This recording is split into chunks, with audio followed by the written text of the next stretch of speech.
Hey everybody, welcome to Gardening TLC. My name is Michelle and we are in week 2 of our vegetable series, Growing Vegetables and Herbs. If you're a beginner gardener, this is a great series for you to be able to follow along live.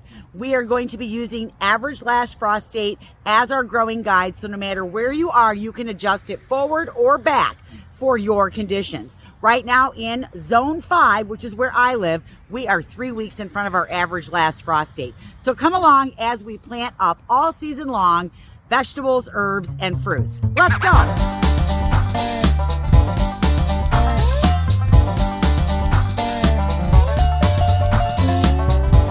Basing our series on average last frost date, so that way you can follow along and grow with us all year long based on when your average last frost date is. You can find that out by typing in average last frost date and your zip code into Google search, and it'll tell you when that is. So right now I am 3 weeks in front of my average last frost date. Today is April 15th. Usually our last average frost falls sometime in the first week of May.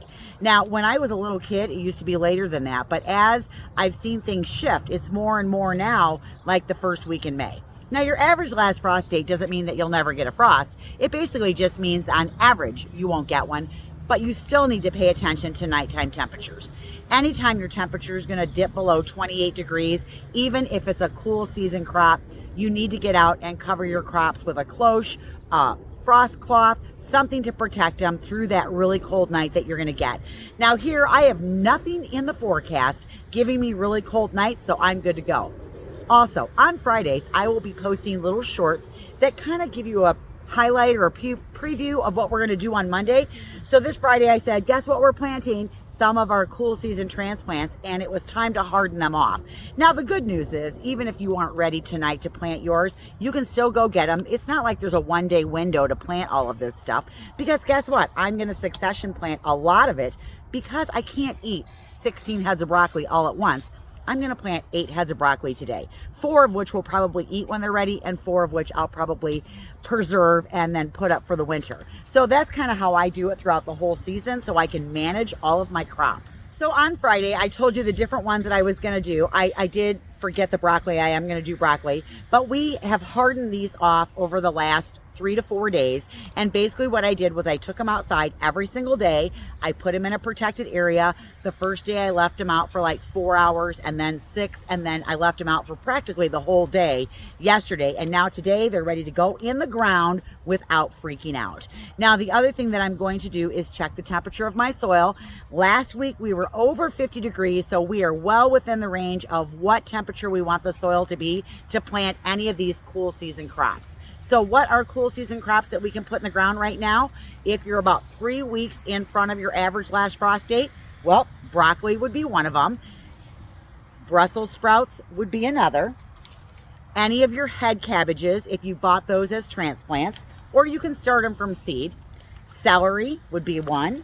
Let me put some of these down. I can't hold this many.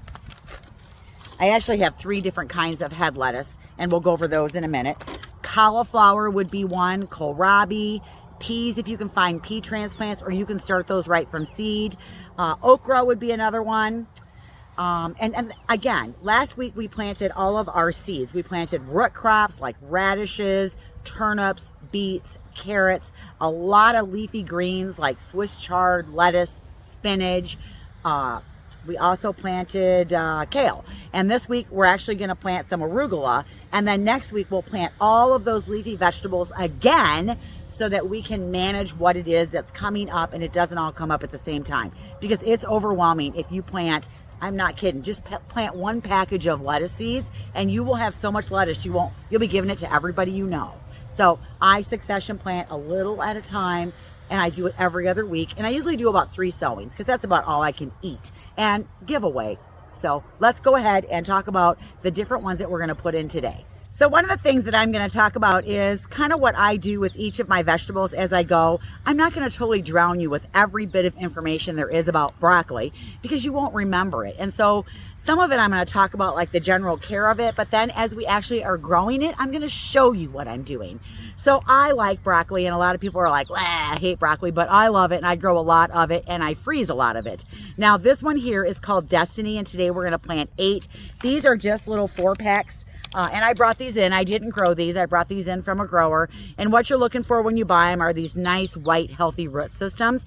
You want to make sure that broccoli, when you buy it at a store, isn't like leggy, because a lot of times broccoli, if it gets compacted in your growing container, it won't produce a head of broccoli for you. At least that's what I have found.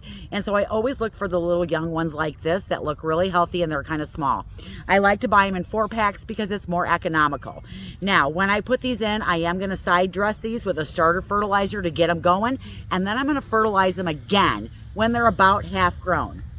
And then I will fertilize them one more time when I start to see that little bitty head of broccoli form in my plant. Now, you're gonna harvest that head of broccoli one time, and then you're not gonna pull the plant, because you're gonna get all these side shoots that will come up that you can harvest anywhere from 2 to 4 weeks after the broccoli is done. It starts to get really hot in the summer, and then your broccoli will kind of stop producing, or what it does produce will be bitter. And so then I pull my head out and I might plant something else in its place, or I might just let that sit empty until I'm ready to put a fall crop in. So that's what I do with my broccoli. So I'm going to plant them in different places throughout my garden. I don't put them all in the same place. I tried this a couple years ago, and I'll put 4 in one bed and 4 in another bed, and I just move it all around, and I had very little to no bug pressure on my broccoli, and I was like, ooh, I like that. So I'm going to diversify where I put it to try and keep that bug pressure down. Now, this little broccoli is Destiny. This one is going to mature in 70 to 75 days. It does want to be planted in full sun with 8 hours of sun. Oh, and the other thing with broccoli is they do recommend that you start with transplants. It's, for me anyways, here it's hard to get seeds to go right in the ground and go. Now, I will plant this again in the fall, and I will start seeds usually the middle of July, so that I've got little transplants that I can plant in the later part of summer so that I have a fall crop. So I will do that as well. And when I do it, guess what? I'll show you what I'm doing. Now, the other thing that we're going to plant, and last week we planted some little Napa cabbage. They were called little jades, and I like those because they're the perfect size for me just to chop up and throw in a salad, or chop up and make a serving of coleslaw that will feed just Glenn and I, or throw in a stir fry. So I really like them. I don't freeze them. I just eat them fresh as they come up. But the other cabbage I like is a purple cabbage. Now, this one here is called Ruby Ball, and it is going to come to maturity in 65 to 68 days. Now, you can harvest a cabbage anytime the head forms on it and it's nice and firm, but you want to make sure you get it before that head splits. Now, the most important time to have good watering on your cabbage is when it's developing that head. You want to make sure that you're nice and consistent, and that you don't do that. Water it and deluge it with water because we forgot to water it and we let it dry out. No, don't do that. Just nice, consistent watering. Now, if you are blessed enough to have a drip system, oh, you are so lucky. A lot of us don't have that, and we have to water by hand. And guess what? I'm going to water this garden by hand because I think that's what the majority of people do. I wish I had a drip system. I just don't. Plus, I think if I had a drip system, I don't know if I would pay attention to my garden like I should. I would probably just ignore it. And we have to weed our beds because this was topsoil that we put on. That was just the top 2 inches of the soil. Every year we amend with compost, but we have weeds in the bed, and one of them is a dreaded quack grass, which is a grass that grows with a rhizome, and so they go everywhere. It's really hard to get rid of, and you can pull and pull and pull and pull and weaken and weaken and weaken. I've been doing it for 10 years in some beds, and I still have it. But I just live with it, and I just keep going because I'm not going to use any kind of herbicide in my beds, because guess what? That goes in my soil and I'm eating this stuff. So you really shouldn't be doing that. I'm going to caution against it. We try to organically garden as much as possible and be a chemical-free area out here, and that's how I'm going to garden when I show it to you. The other thing with purple cabbage is I find that these have less cabbage worms than green cabbage. That's the other reason why I like to plant this one. And if you do have a problem with cabbage worms, rye flour sprinkled on it seems to work pretty good to repel those off. If you have cabbage worms, you can also use a product called BT, which is a natural product versus a synthetic chemical, but that works on caterpillars and caterpillars only. So if you get that, that is a product that you could use either way. We're going to plant 3 kinds of lettuce too. This one is called Butter Crunch. This is like a head lettuce. Think of like a loose leaf lettuce that forms in a head. You can buy them at the grocery store. That's what this is. It has a nice sweet flavor to it. I really like it. Now, if you go to the store and you see leaves like this on there, just pinch those off. It's not that big of a deal. Sometimes, you know, transplants aren't going to be perfect when you buy them, but you can certainly groom them up and then just put them in. Now, one of the things that you can do with a butter crunch lettuce while you're waiting for it to grow is you can harvest off the outer leaves while you're waiting for that head to grow, and then you can eat those in a salad, and it will actually keep it a little more compact in the area you want to grow it in. And I don't know, I think it lets a little bit more light into the center where you're growing, and then my heads get a little bit bigger. So that's kind of what I do, is I'll groom them up before I plant them, and then I'll get them in the ground. And again, I like to buy little 4-packs, but this one is a butter crunch. It is going to 65 to 70 days to maturity. Another lettuce that I really like is romaine. Now this one is called Paris Island. I will plant 4 of these today, and then I'll wait 2 weeks and I'll plant 4 more. I really like this romaine lettuce. Now, for me, it doesn't grow up in that great big solid head like you find at the grocery store. What I find is it's a little bit more loose in the center, but it has a great flavor to it. It's 76 days to the time that you can pick it. But I love this one. I really like it, Paris Island. And this is also, all the lettuces are full sun, the head lettuce. So this is another one. See how it's a little more frilly? Now this produces more like that traditional head of lettuce like you buy at the grocery store. And again, you can harvest the outer leaves while you're waiting for that head to grow. I have a tendency on this one to leave those to kind of protect my head a little bit.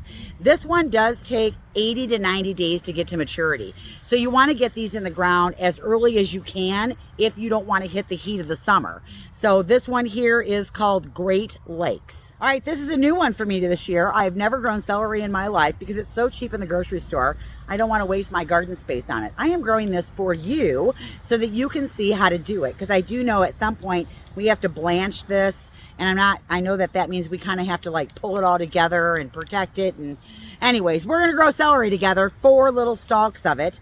This one here is called Tango. It's going to be harvested in 70 to 80 days. We want to plant them about 12 inches apart. I know, we're going to try celery and see how that goes. All right, and then the only other seed that I'm going to do today is I'm going to do arugula, because I didn't do it last week. I just forgot to grab it. So I'm going to have arugula in this week, and arugula grows really fast. This is considered an herb, but I like it in salad. I like it on sandwiches. I use it for a lot of different things. So we are going to grow some seeds of this and get them in the ground too. One of the things that I want to do with things that I've already planted is keep them watered. Now I'm doing shallow watering at this point because I just need to keep the seed wet so that it'll germinate. Some of my seeds have already germinated, but let's recap kind of what we put in this bed, and I'll show you just 1 week later, some of them starting to get itty bitty seedlings that are coming up. The other thing I'll do is I'll look for weeds, and you'll be like, well, how do I know if it's a weed or it's a seedling? Well, I planted these in rows. So a random thing coming up like this is not going to be a vegetable plant, okay? This is a weed. And if I get them when they're little, it's no big deal. Now I have some that haven't done anything yet. As you can see, there's nothing going on here. But if I come down here, because different seeds take different time frames to germinate, look at all of these little bitty red salad bowl lettuces that are coming up. Look, aren't they cute? They're all coming up all the way down. So that's how you can tell. See how they're kind of coming in like a row like that. And then look, here's radishes that are starting to peek up out of the ground. And these literally just popped up today, because when I was out here watering yesterday, there was nothing. So we got rain 2 days last week, and I did come out here and just do a shallow watering every day to keep the seeds wet so that way they would germinate. So as you can see, there's not a whole lot going on yet in this bed, but there will be. And this is the bed that we planted. We have baby loose leaf lettuce, some muscalin, we have red salad bowl, we have rainbow Swiss chard, we have 3 rows of radishes here. We have some gangbuster spinach in here, some cilantro, parsley. We also have carrots down here at the end and a little row of yellow onions. And somebody asked me, how far apart did you plant those? Those are awful close. But I've grown this bed like this a lot in different beds, and they all are fine. So they're anywhere from 8 to 12 inches apart. And this bed, I think I said, I made a mistake and said it was 4 by 8. These beds are 4 by 12. So 4 feet wide and 12 feet long, every bed out here. Then we're gonna go to this bed, and we are actually gonna finish this bed off. It was almost full, not quite. Here we put our rapini broccoli. We have our little jade cabbages here, and as you can see, they're doing really well. I did 2 rows of turnips, and then we've got the peas. Down at the end, we have all of our yellow onions, and I had this little spot right here in front of my trellis that didn't have anything in it, and we are going to be planting 4 lettuce plants right there in that little square. And if it doesn't bother you that I have dirty hands, it won't bother me. So this is my radius weeder. I like it because it gets down and gets roots really super deep, and it kind of gets a nice area right here, but it also is great for digging a little hole. All right, and I'm gonna make these about 12 inches apart. So when you think about how big they get, okay, that's what I do. I kind of visually, how big are these things gonna get? Okay, I pinch them out, I groom them up, make sure I get all of any of the ickies off of there that I don't want. See, and then I'm just gonna plant them right here in the ground, just like that. And then I'm gonna take my tag,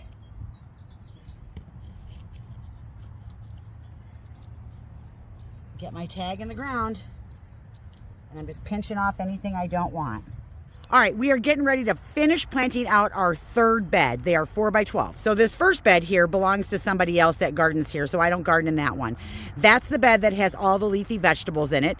This is a bed that was abandoned last year, and I'm not planting it right now because I got to get the weeds under control. This is the bed that we just finished out. It's got the peas, the lettuce we just did, the rapinis, the onions. So this one is completely full. Now we're moving on to our 3rd bed here, and we're gonna fill this one as well. Last week we put 2 rows of beets in here. We did our red onions in here, and then I did peas along this trellis. Now, I know you're going, those are really nice trellises, but I found those at a garage sale for $2 a piece. And I went, yep, I need a trellis. Let's stick them in for peas, and we can grow other things up as well. They're pretty. Now, there is a lot of space between the different ornamental pieces of this, so I do take some twine and run it, you know, back and forth all the way up so that the peas have something to grab onto. They're just so little right now that I haven't done it yet, but I will. And when I do it, guess what? I'll show you. It'll probably be next week. But what are we going to do here? We are going to plant 1 row of arugula right here. That's going to be from seed. I got my tag ready to go. We are going to put 1 row of broccoli, 1 row of lettuce, 1 row of celery, and 1 row of kohlrabi. And then the rest of the bed is filled out with onions.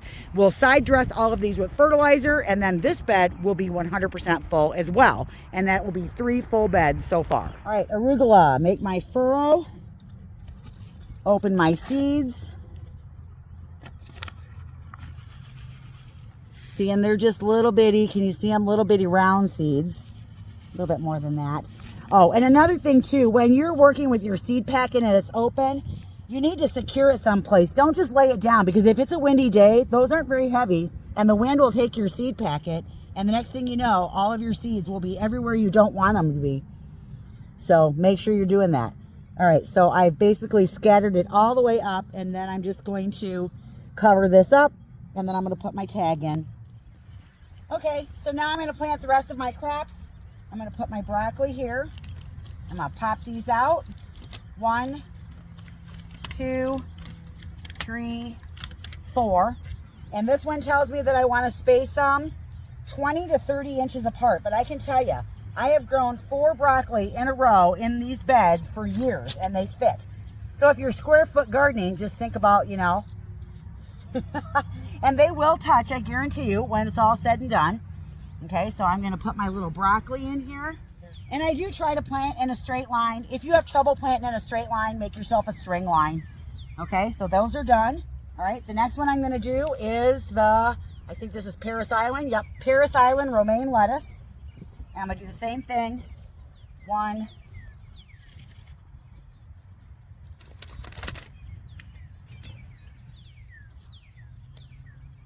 celery is 12 inches apart.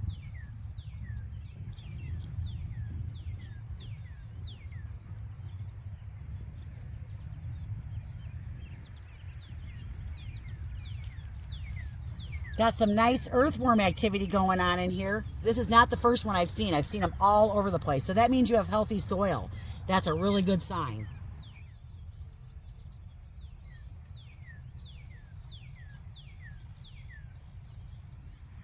Ooh, there's worms everywhere.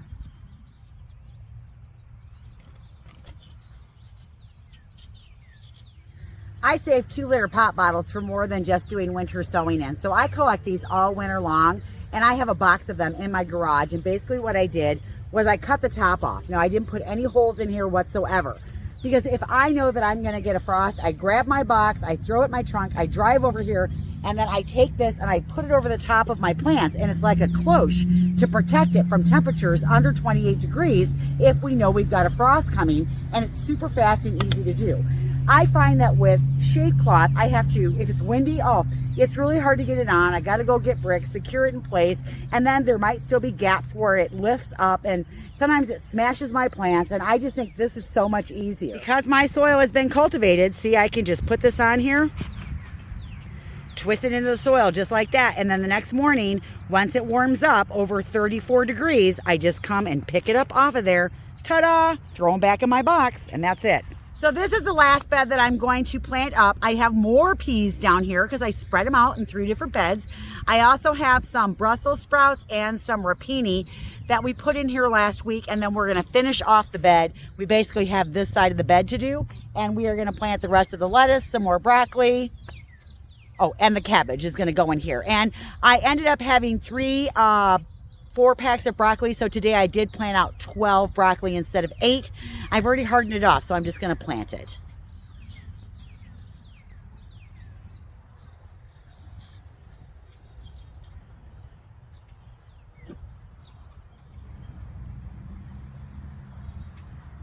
All right, so we got this one all planted up. I have room for one more row of something next week.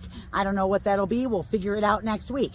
I did lose one of my cabbages because I wasn't careful when I pulled it out. I pulled it out, and guess what? All the roots are still in there. So I only ended up getting 3 cabbage instead of 4. But that's okay, because I'll probably plant another row of cabbage next week. So all of my beds, now 4, 1, 2, 3, 4 beds are planted and ready to go. And we have quite a few left. One bed prepped that we want to plant in a couple weeks. So if you are somebody that is just getting ready and you have to turn your soil and till it up and get it ready for that first time planting, remember to add compost to your soil, because it's really important to have those great organic matters. I was running into worms everywhere, and worms is a definite healthy sign of healthy soil.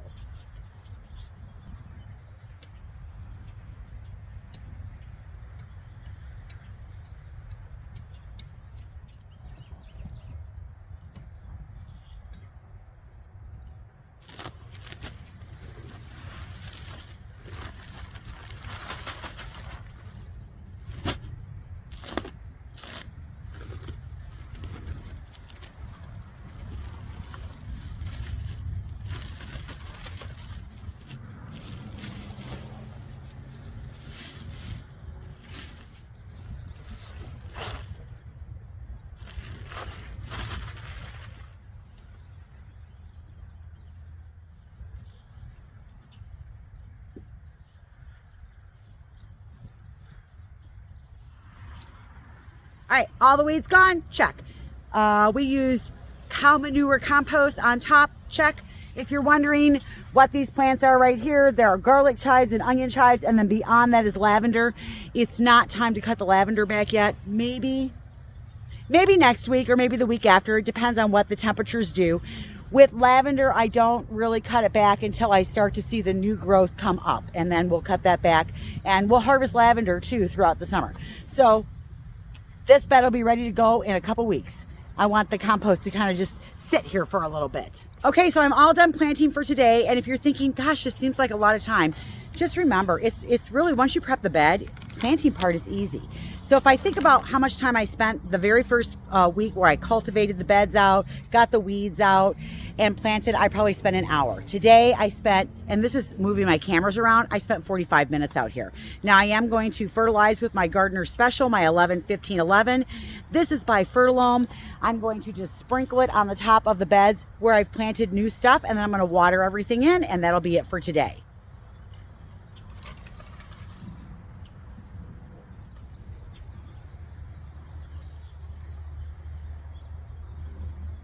So that is all we're going to plant for today. But what can you do between now and next week? Well, you can get any of these vegetables that we planted, get them hardened off, and you can plant them in your own garden. You still have plenty of time to plant any of those leafy greens or root vegetables in the ground. Or if you haven't even started yet, you can still get your beds ready, and you have plenty of time to do that. What I will be doing over the next week is watering every day, more of a shallow watering than a deeper watering. As they get bigger, we'll do the deeper waterings.